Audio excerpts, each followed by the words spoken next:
Bienvenidos a Con Todo y Pensini por Globovisión. Como siempre estamos empezando con este bello atardecer de nuestra querida Caracas. Se ve tranquilita, ¿verdad? Pero a veces no es tan tranquila así como la vemos desde acá.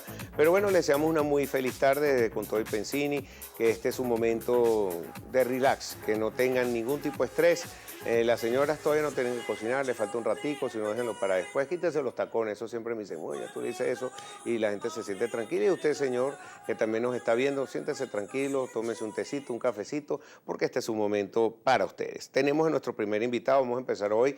Oye, antes de empezar, dejen el rollo con las recetas. Mira, yo pongo unas receticas de 2 o 3 ingredientes. Ayer en una receta de un arroz con pollo con un poquito de curry. Se consigue arroz, se consigue pollo, se consigue un polvito de curry. No, que si me insultaron, que si eso no era una burla al venezolano.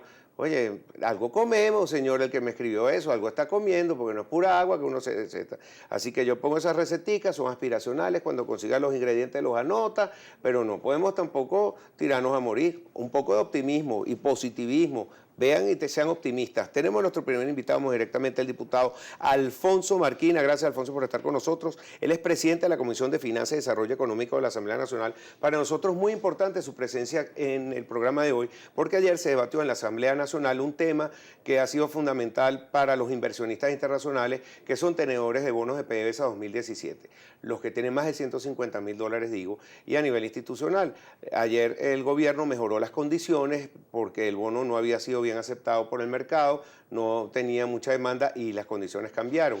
Pero la Asamblea está cuestionando que se sigue endeudando PDVSA, que está dando unas condiciones, un bono ahora que está entregando mucho más, y sobre todo el tema que se pone garantía a Citgo, que es uno de los activos del país internacionales en dólares, y que eso no ha pasado por Asamblea, que tiene que aprobar constitucionalmente cualquier bien público que se esté vendiendo. Alfonso, bienvenido al programa. Con ese temita así de sencillo arrancamos. Pero quería ver tu opinión, que se debatió ayer en la Asamblea, y muy buenas tardes, gracias por estar con nosotros siempre. Muy buenas tardes, gracias a ti por la invitación.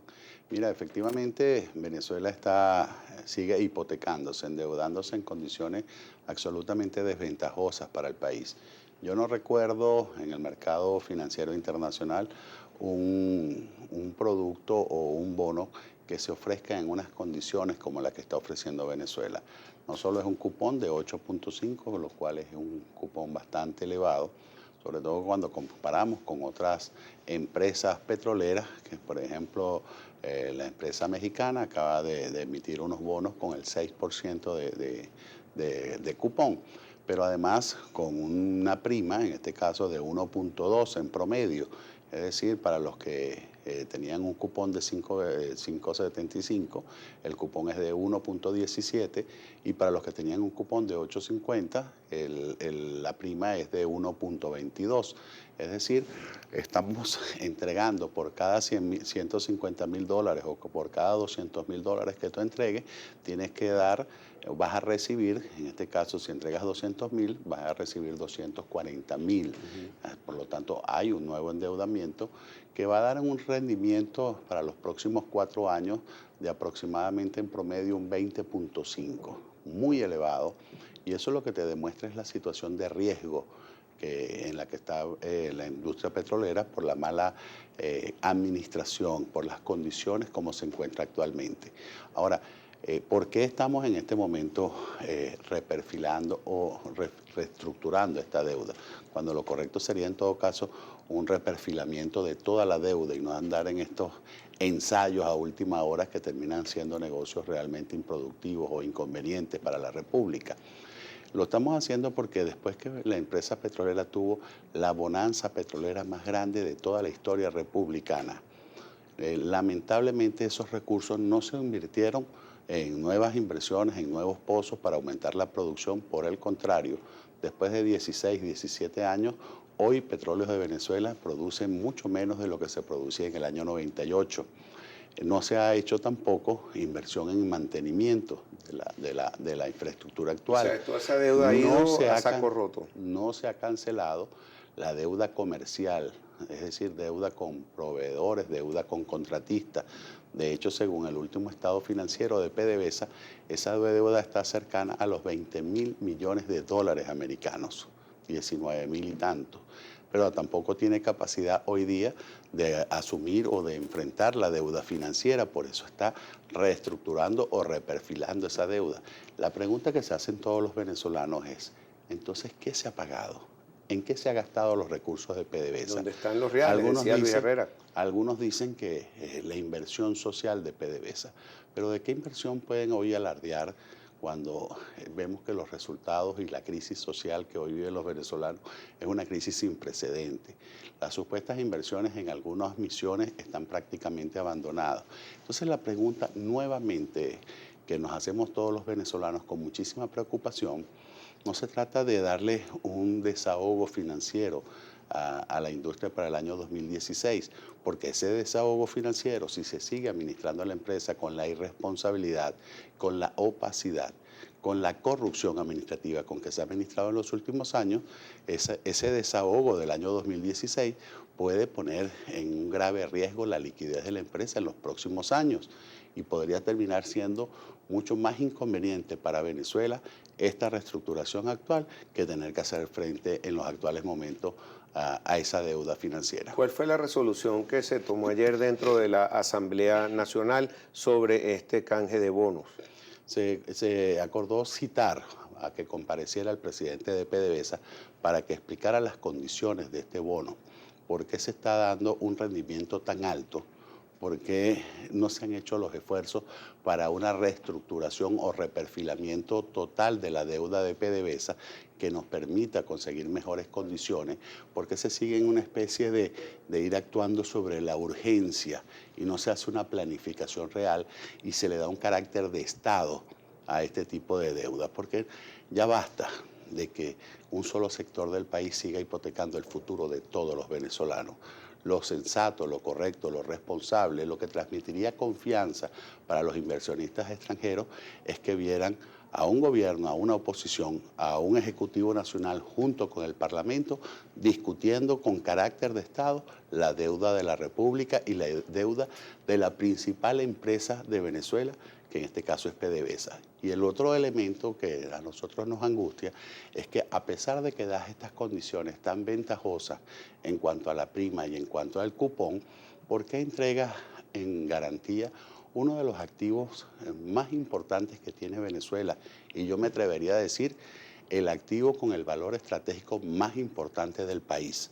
Porque Citgo no solo es que es una planta de refinación, es que es una planta de refinación del petróleo pesado y extrapesado, que es el petróleo que se produce fundamentalmente en Venezuela.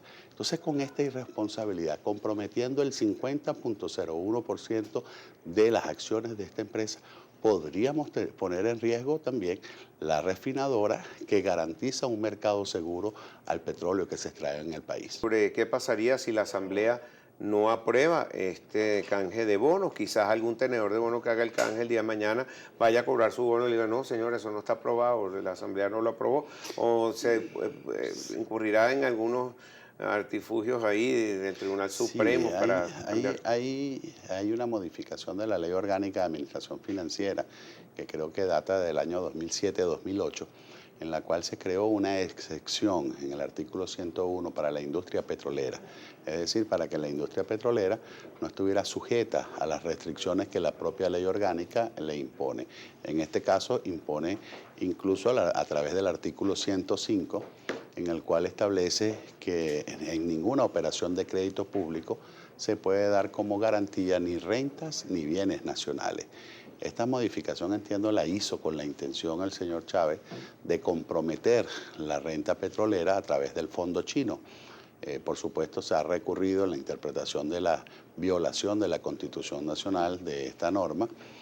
Lamentablemente todos sabemos la clase de sala constitucional que tenemos, porque estas son normas que están en franca contradicción de la propia norma constitucional que revista en el artículo 150, que establece que cualquier contrato de interés público nacional, y en este caso endeudar a la principal empresa del país, la generadora del casi el 98% de las divisas, es un contrato de interés público nacional.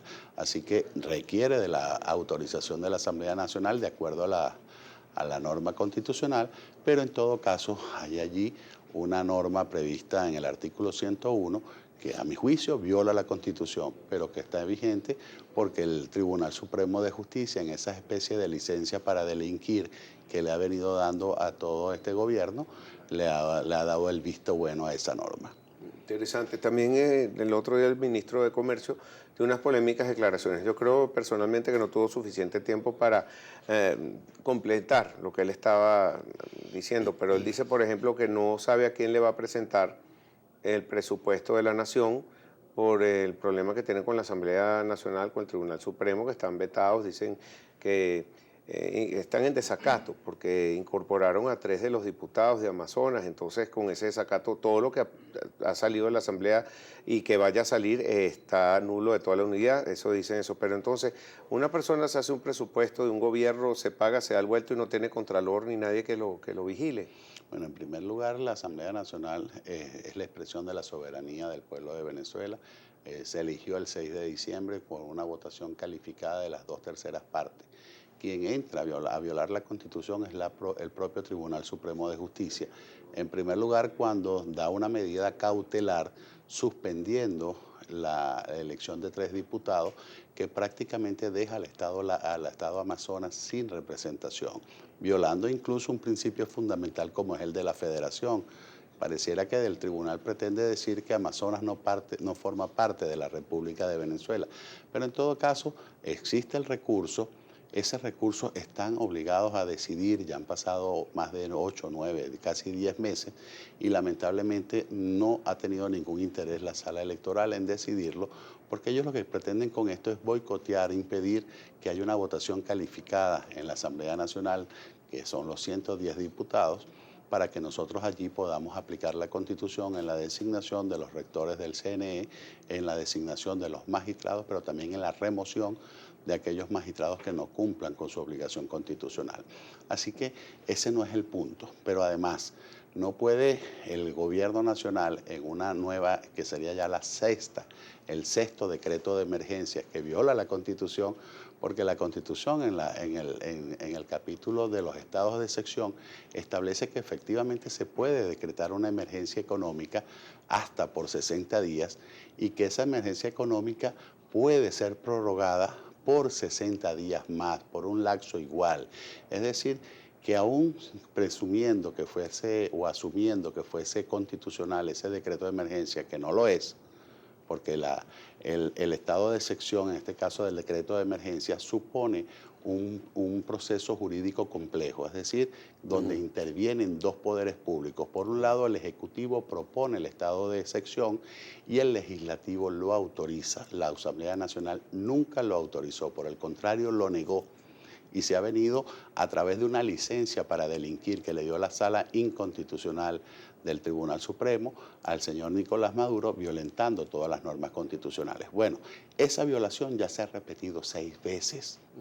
Y en la última apareció un decreto o un artículo en ese decreto que dice que ellos pueden aprobarse la ley de presupuesto. Fíjate tú, ya el decreto de emergencia deja de ser un decreto de emergencia y pretende convertirse casi que en una ley habilitante, porque estamos hablando de una reserva parlamentaria, es decir, solo el Parlamento Nacional puede aprobar leyes y el presupuesto nacional es una ley que expresamente tiene la competencia por mandato constitucional, es la Asamblea Nacional. Por lo tanto, todos estos actos forman parte de la usurpación de poder y sus resultados son nulos. Así que el señor Maduro está delinquiendo, porque todo el que viola la ley comete delitos y el que comete delitos es un delincuente. Sí, Alfonso, también te quería preguntar sobre las polémicas declaraciones que dio JJ Rendón el fin de semana diciendo que no todos los sectores participaban dentro de la MUD. Claro, él dice que la MUD estaba muerta, cosa que evidentemente no está. Ayer en estos días demostraron una gran unidad, una fotografía al público, que están en contra de cualquier hecho que no sea constitucional, de que lo que decía el CNE, que van de todos modos adelante, que el referéndum sea este año. Pero también nos dimos cuenta que están tomando en cuenta a más sectores y otras personas. Hay una nueva apertura de la MUD hacia la ciudadanía, sectores de la población, hacia otros políticos. Yo creo que yo a JJ lo respeto mucho, le tengo afecto, cariño. Estudiamos en la Católica, lo conozco desde hace muchos años. Creo que es un profesional de primer orden, pero también entiendo que es una persona que en contra de su voluntad tiene mucho tiempo alejado del país y a pesar de que pueda hacer un esfuerzo extraordinario por tratar de mantenerse informado con lo que ocurre, quizás no está debidamente informado de cómo funciona la Mesa de la Unidad Democrática. La Mesa de la Unidad Democrática no solo es un cuerpo político, ni mucho menos un cuerpo electoral, donde participan los partidos políticos. Ahí está la sección económica, está también el cuerpo social, donde participa la comunidad organizada, los factores que de alguna manera tienen que ver con la economía. Tú acabas de tener aquí, yo he visto aquí que tú has entrevistado a los representantes de Fedecámara, viste el fin de semana pasado a representantes de Fedecámara, pero es que Fedecámara no pretende ser un partido político, ni pretende tomar parte activa en las decisiones electorales o políticas. Lo que sí quiere es contribuir en la conformación de las políticas públicas que tienen que ver con el tema económico. Y allí se incorporan, discuten, debaten, confrontan ideas, porque lo interesante de la Mesa de la Unidad Democrática es que no se imponen ideas, se discute, se debate, sí. Y a veces la gente se preocupa porque hay mucha discusión, pero resulta que la discusión es lo democrático. Cualquier otra cosa que pretenda liquidar la discusión, la expresión libre de los pensamientos, es precisamente caer en lo que pretende ser el madurismo. Alfonso, me queda muy poco tiempo. No quería dejar de preguntarte sobre esas discusiones, ese diálogo que se podría estar llevando tras bastidores entre el gobierno y la MUD. Yo no lo critico, más bien yo lo aplaudo y aplaudo cualquier negociación. Esta semana vimos cómo se llevó adelante el proceso de paz en Colombia entre la FARC y el gobierno, los mismos actores que estuvieron en la reanudación de relaciones diplomáticas entre Cuba y los Estados Unidos. Ojalá que esos mismos actores, que son los mismos que están involucrados aquí, pudieran lograrlo. ¿Tú crees que se pueda lograr ese diálogo? No te quiero preguntar porque sería como me va a decir que no, que si se está dialogando, pero podríamos tener un proceso de paz como el que tiene Colombia, podríamos tener un proceso como el que llevó adelante Cuba. Si se estuviese dialogando, yo te lo diría.